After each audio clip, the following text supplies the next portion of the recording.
Hello friends, আজ আমরা unboxing করব XY 280 স্পঞ্জ ফিল্টার। তো ফার্স্ট অফ অল তোমাদের বলে রাখি, আমার কাছে একটা স্পঞ্জ ফিল্টার আছে, ওটা XY 180, একটু স্মল সাইজ। তো এটা আমার অ্যাঞ্জেল সেটআপের জন্য এই স্পঞ্জ ফিল্টারটা আমি আজকে পারচেস করলাম। তো দেখো তোমরা, এটা আনবক্সিং করছি আমি।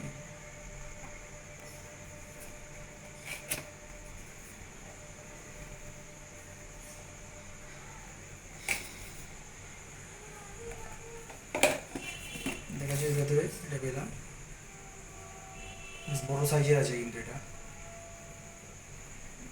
মানে তাড়াতাড়ি ময়লাগুলো ক্লিন করতে আরও সাহায্য করবে অ্যাকোরিয়ামে। আমার একটা স্মল সাইজ ছিল, তো XY 280 এটা বিগ সাইজের আছে। দেখো খুব ভালো ভালো কোয়ালিটি, স্পঞ্জটা খুব বড়ো সাইজের। এবং সাথে আমার সাথে এই যে পাইপটা দিচ্ছে, এটা এখানে আটকে ভেতর দিয়ে পাইপ দিয়ে অক্সিজেনটা ফ্লো হয়ে বেরোবে এখান দিয়ে সাইড থেকে। তো দেখলে তোমরা স্পঞ্জ ফিল্টারটা কিরম লাগলো।